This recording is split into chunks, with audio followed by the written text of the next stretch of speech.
ధన్యవాదాలు. రాజ్యాధికారం, రాజకీయ అధికారం అందరూ అన్నీ చెప్తా ఉన్నారు. నేను గత 10 రోజుల్లో జరిగిన సంఘటనలు మాత్రమే మీకు చెప్తాను. ప్రాక్టికల్గా నేను ఎలక్షన్స్లో చూసిన పార్లమెంట్ సమావేశాలు నడుస్తూ ఉన్నాయి. అక్కడ జరిగిన ఒక విషయము ఎంతమంది దృష్టిని ఆకర్షించిందో లేదో నాకు తెలియదు, కానీ నాకు భయం వేసింది. ఆకర్షణ పక్కకు పెట్టండి, ఫస్ట్ భయం వేసింది ఆ డేటా చూసిన తర్వాత. సో అన్న 2-3 నిమిషాలు అన్నారు కాబట్టి ఆ 2-3 నిమిషాల్లోనే ముగించే ప్రయత్నం చేస్తాం. రీసెంట్గా జరిగిన కార్పొరేషన్ మున్సిపల్ ఎన్నికల్లో, అంటే ఎన్నికల్లో పోటీ చేయడానికి లక్షలు కావాలి అనే రోజుల్లో నేను ఇద్దరిని చూసిన. జగిత్యాలలో నేను అక్కడే ఉన్నాను, జగిత్యాల, రాయకల్ 2 మున్సిపాలిటీస్లో యాక్టివ్గా పనిచేసిన. పులి శ్రీధర్ అని ఒక అబ్బాయి సిట్టింగ్ కౌన్సిలర్ బీజేపీ నుంచి, ఈసారి టికెట్ ఇవ్వలేదు ఆ అబ్బాయికి. ఆ అబ్బాయి నేను 3-4 ఇయర్స్ నుంచి అబ్జర్వ్ చేస్తూ ఉన్నా. అంటే లోకల్ పార్టీ ఎలక్షన్స్ అంటే ఎమ్మెల్యే, ఎంపీ లాగా వాళ్ళకి రాజ్యాధికారం కానీ చట్టాలు చేసే అవకాశం కానీ ఉండదు. వాళ్ళు ఓన్లీ సర్వీస్ ఓరియంటెడ్. యాక్చువల్గా లోకల్ పార్టీస్ అన్ని కూడా సర్వీస్ ఓరియంటెడే. వాళ్ళు గవర్నమెంట్ మీద కూడా డిపెండ్ కావాల్సిన అవసరం లేదు. స్టేట్ గవర్నమెంట్ మీద డైరెక్ట్ సెంట్రల్ గవర్నమెంట్ ఫండ్స్ ఆ మున్సిపల్ అకౌంట్లో పడతాయి. దాన్ని వాళ్ళు వార్డుల వారీగా అవసరాన్ని బట్టి డివైడ్ చేసుకొని పనులు చేస్తూ ఉంటారు. అవి కూడా ప్రెస్టేజ్కి తీసుకొని ఒక్కొక్కరు 50 లక్షలు, కోటి రూపాయలు ఖర్చు పెట్టి గెలుస్తున్న టైంలో ఈ అబ్బాయి ఎవరికైనా ఇంట్లో రేషన్ స్టాక్ వచ్చింది అనుకోండి, పర్సనల్గా మెసేజ్ చేస్తాడు, రేషన్ స్టాక్ వచ్చింది అని. మా ఇంట్లో ఇవాళ ఎవరు లేరో తీసుకురావడానికి అంటే ఇంటికి వచ్చి రేషన్ కార్డు తీసుకొని పోయి ఆయనే రేషన్ తీసుకొని వచ్చేసి ఇంట్లో హ్యాండ్ ఓవర్ చేసిపోతాడు. ఇంట్లో కిరాణా సామాన్ అవసరం ఉందంటే ఆయనే పోయి తీసుకొని వచ్చేస్తాడు. ఇంటి ముందు స్ట్రీట్ లైట్, డ్రైనేజ్ ఇవన్నీ అందరూ చేయాల్సినవి. అంటే పర్సనల్ పనుల్లో కూడా అటెంటివ్గా ఉండి పనులు చేస్తాడు. ఆయన మీద పోటీ చేసిన అతను, అది బీసీ రిజర్వ్డ్ వాడు, చైర్మన్ అభ్యర్థి కాంగ్రెస్ పార్టీ నుంచి, కోటి రూపాయలు ఖర్చు పెట్టిండు. ఒక ఇండిపెండెంట్ క్యాండిడేట్ 60 లక్షల రూపాయల పైన ఖర్చు పెట్టిండు. ఈ అబ్బాయి పెట్టింది 10 లక్షల లోపు. ఆ 10 లక్ష 1 మ్యాన్ ఆర్మీ. ఇతను తిరుగుతాడు. వాళ్ళ అమ్మతో నామినేషన్ ఇప్పించి, లేడీ రిజర్వ్డ్ అది వార్డు, వాళ్ళ అమ్మతో నామినేషన్ ఇప్పించి, ఆమె ఏజ్ 65+ ఉంటుంది, ఆమె నడవలేదు. ఈ అబ్బాయి ఒక్కడే పొద్దున్న లేచి నడుచుకుంటూ తిరుగుతాడు, సాయంత్రం పర్సనల్గా ఎవరిని కలిసేడుతుంటే బైక్ మీద వెళ్తాడు, కలుస్తాడు, వస్తాడు, ప్రచారం చేసుకుంటాడు. ఆ 10 లక్షల రూపాయలు పబ్లిసిటీ మెటీరియల్కో దానికో దీనికో ఖర్చు పెట్టి ఉంటాడు. 180 ఓట్ల మెజారిటీతో గెలిచిండు. ఇంకొక దగ్గర విశ్వబ్రాహ్మణ్ అబ్బాయి, పొలిటికల్ ఏమీ నాలెడ్జ్ లేదు, ఏం లేదు. ఆయన మీద పోటీ చేసేది వడ్డెర సంఘం రాష్ట్ర అధ్యక్షుడు మొగిలి. కోటి రూపాయల పైన ఖర్చు పెట్టి ఉంటాడు మొగిలి.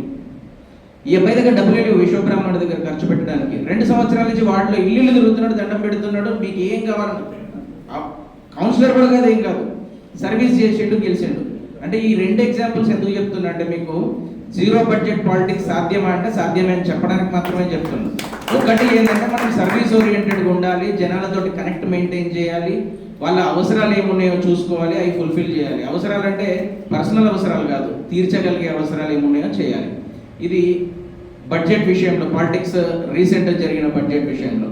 ఇక ట్రైనింగ్ సెషన్స్ అన్న పెడతా ఉన్నారు. మనకు అంటే సామాన్య కార్యకర్తలకు, ఆస్పిరెంట్స్కి ట్రైనింగ్ ఎంత అవసరమో గెలిచిన వాళ్ళకు కూడా ట్రైనింగ్ అంతే ఇంపార్టెంట్. నేను లాస్ట్ టైం మీటింగ్లో అన్నకు చెప్పిన, అన్న సర్పంచ్ ఎలక్షన్స్ అయిపోయినాక యాదగిరిగుట్టలో 2 డేస్ సెషన్ అయింది. ఆ రోజు నేను పార్టిసిపేట్ చేసి నేను చెప్పిన అన్నతోని, అన్న ఒక సెషన్ గెలిచిన సర్పంచ్లకు అందరికి పెడదామన్నా, అసలు వాళ్ళకి నిధులు ఏం నుంచి వస్తున్నాయి, వాళ్ళ డ్యూటీస్ ఏంది, వాళ్ళ హక్కులు ఏంది, వాళ్ళ బాధ్యతలు ఏంది, అవి వాళ్ళకి చెప్పాల్సిన అవసరం ఉందన్న. అన్న వెరీ సూన్ పెడదామని అన్నారు. అది కూడా తొందరలోనే పెడతారని అనుకుంటా ఉన్నాను. వాళ్ళతో పాటు ఎమ్మెల్యేలు, ఎంపీలు గెలిచిన వాళ్ళకు కూడా ట్రైనింగ్ ఉంటే మంచిది. ఇప్పుడు నేను పద్మశాలి కమ్యూనిటీ నుంచి ఉన్నాను. నేను అంటే మన వాళ్ళు చట్టం చేసే ప్లేస్లో ఉంటే ఏం ఉపయోగం అనేది నేను 2 పేర్లు చెప్పి ఎగ్జాంపుల్ చెప్తాను. ఎల్రమ్న గారు ఉన్నారు. 11 సార్లు ఇప్పటివరకు ఆయన మొత్తం కంటెస్ట్ చేసింది. 11 టైమ్స్ కంటెస్ట్ చేస్తే 2 సార్లు ఎమ్మెల్యే గెలిచిండ్రు, ఒకసారి ఎంపీకి గెలిచిండ్రు, ఇప్పుడు ఎమ్మెల్సీగా గెలిచి ఉన్నారు. అంటే ఓడిపోయింది 7 సార్లు. ఒక బీసీ నాయకుడు ఒక్కసారి ఓడిపోతే 2వ సారి పోటీ చేస్తానికి ఇంకేముండవు, ఆస్తులు ఉండవు. 11 సార్లు పోటీ చేసినా ఇంకా సస్టైన్ అయ్యి ఇంకా యాక్టివ్గా పాలిటిక్స్లో ఉన్నాడంటే వారి సేవా నిరతి కావచ్చు, లేకపోతే ఫైనాన్షియల్ సోర్సెస్ కావచ్చు, లేకపోతే ఇంకేదైనా కావచ్చు, అంత యాక్టివ్గా ఉండగలిగితేనే పై స్థాయిలో సక్సెస్ కాగలుగుతామేమో అని వారి ఎగ్జాంపుల్. అయితే వారు ఎంపీగా ఉన్నప్పుడు కరీంనగర్లో నేత బజార్ అని చెప్పేసి ఒక బజార్ పెట్టినారు. అప్పుడే చంద్రబాబు నాయుడు గారు రైతు బజార్లో పెడుతూ ఉంటే దాన్ని ఇన్స్పిరేషన్గా తీసుకొని అక్కడ చేనేత కార్మికులు ఎక్కువ ఉంటారు కాబట్టి నేత బజార్ అని చెప్పేసి పెట్టినారు. అది సక్సెస్ఫుల్ అయింది. ఇప్పటికీ వారంలో 2 రోజులే నడుస్తుంది ఆ మార్కెట్. ఆ 2 రోజుల్లో కూడా 100 కోట్ల వ్యాపారం జరుగుతుంది నెల పేరు మీద. అంటే 8 రోజుల్లో 100 కోట్ల వ్యాపారం జరుగుతుంది నేత బజార్లో. అదే జీవో మిగిలిన అన్ని చోట్ల ఇప్పించారు. పోచంపల్లిలో కానీ ఇంకెక్కడెక్కడైతే హ్యాండ్లూమ్ సెక్టార్స్ ఉన్నాయో అక్కడ అన్ని చోట్ల పెట్టుకోమని. ఎవరు పెట్టుకోలేకపోయారు. పెట్టుకుంటే ఉపయోగపడేది. ఆయన ఉన్నాడు కాబట్టి అదొక స్కీమ్ లాంచ్ చేయగలిగిండు, పెట్టిండ్రు. రాపూర్ ఆనంద భాస్కర్ గారు ఎంపీగా ఉండే. అంతకంటే ముందు నుంచి తడకేదీర్ గారు కానీ అందరూ చేనేత దినోత్సవం కావాలి అని చెప్పేసి చాలా ఫైట్స్ చేస్తూ ఉన్నారు, స్ట్రగుల్ చేసిండ్రు. వారు రాజ్యసభకు పోయినరో లేదో 2012లో. 2015లో అపోజిషన్ పార్టీలో ఉన్నా కూడా పై వాళ్ళని మెప్పించగలిగిండు, తీసుకొని రాగలిగిండు. ఇవాళ దాంతో చేనేతలకు ఏమైనా ఉపయోగమైందంటే అది సెకండరీ క్వశ్చన్. కానీ ఒక ప్రైడ్ వచ్చింది, హ్యాండ్లూమ్ డే అనేది ఒకటి వచ్చింది. అంటే మన వాళ్ళు ఉంటే ఏం చేసుకోగలము, ఏం చేయగలం అనే దానికి ఇది నిదర్శనం.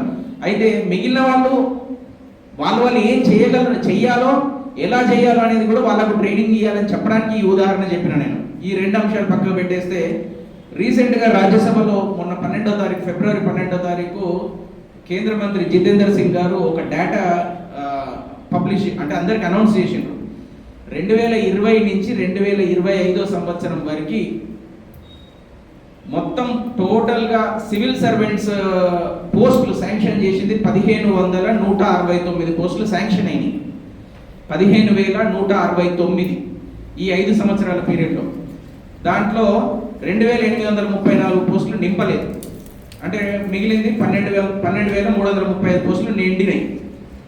దాంట్లో ఇవన్నీ ఐఏఎస్, ఐపీఎస్, ఐఎఫ్ఎస్ ఈ 3 పోస్టులే మళ్ళీ చెప్తున్నా. సివిల్ సర్వెంట్స్ 30 ఉన్నాయి, 30 చిల్లర ఉన్నాయి. నేను అన్నీ చెప్పట్లేదు. Data only IAS, administrative service, police service, foreign service ఇవి టాప్ లెవెల్లో ఉంటాయి కాబట్టి ఆ 3 డేటా మాత్రమే చెప్తా ఉన్నా నేను.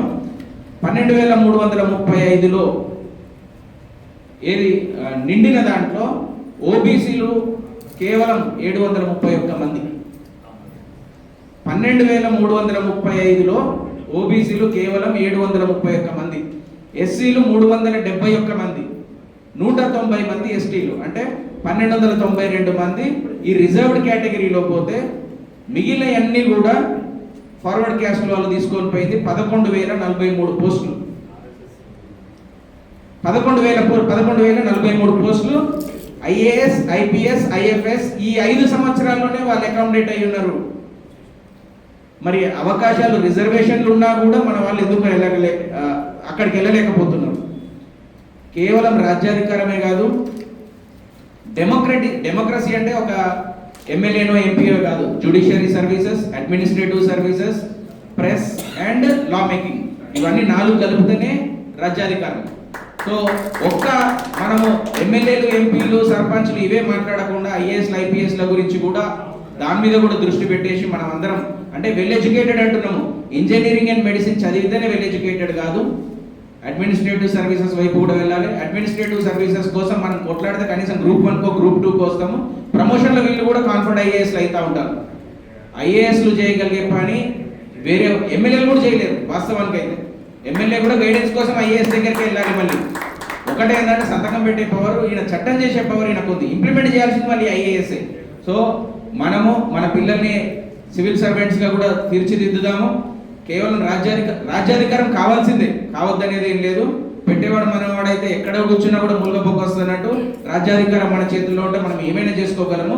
బట్ దాంతో పాటు ఇవి కూడా కృషి చేయాలని చెప్పేసి దాని దిశ కూడా ట్రైనింగ్ సెషన్స్ పెట్టాలని నా అభ్యర్థిస్తూ అవకాశం ఇచ్చిన మన ఆలోచన సాధన సమితికి ధన్యవాదాలు. Thank you.